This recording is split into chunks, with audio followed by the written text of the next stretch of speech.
All right, guys, today we're going to take a look at this Onguard Pitbull Mini, model 8006, obviously a U-lock, one mean lock. I wish I had a dog like that watching my bike all the time. Anti-theft, very cool looking lock, very heavy. It weighs 2 pounds, 14 ounces, which is about 1.3 kilograms.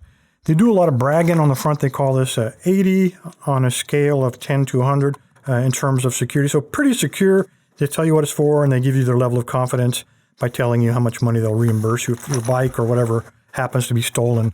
All the bragging on the back here, Quattro Pro bolt locking mechanism, blah, blah, blah, all kinds of keys. One of them has a microlight built into it, massive 14 millimeter ultra hardened steel. I really don't know what that means. It doesn't matter though, because we're going to attack the lock.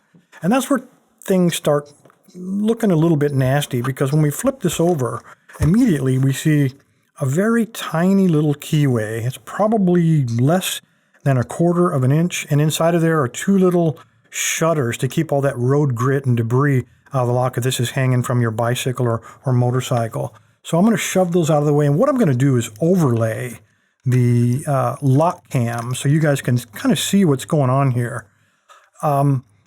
The sliders for this are located on both sides of the lock, left and right, or top and bottom, depending on how the camera is oriented.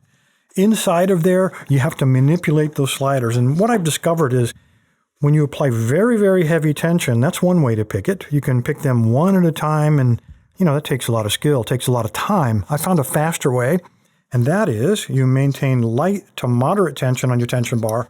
You may be able to see my thumb, it's just barely holding that in there. And then I'm going to take the same pick I would use to single pin pick, but I'm going to use not the tip of the pick, I'm going to use the back of the pick. I'm going to shove it in there, and then I'm just going to roll it to push all those sliders over to one side of the lock. I'm just going to shove them. And what I've discovered, this is like bully picking for slider locks. Bully picking. Basically forcing them into place. And when you do this, they will eventually find their home. They'll find their shear line.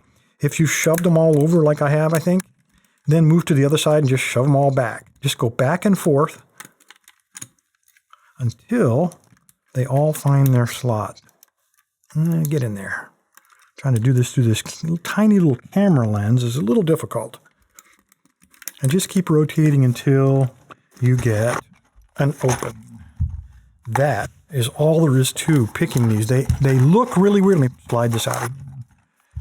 I said they were going to come out of there, but maybe not. These things really look intimidating. When you see these, you think, that is the ultimate in security. Nobody will ever pick that. But, we all learn techniques every day. We discover something new, and that's what we discovered about these slider locks. You can basically bully them open just like a master lock. Anyway, guys, appreciate your time. Stay safe. Stay legal.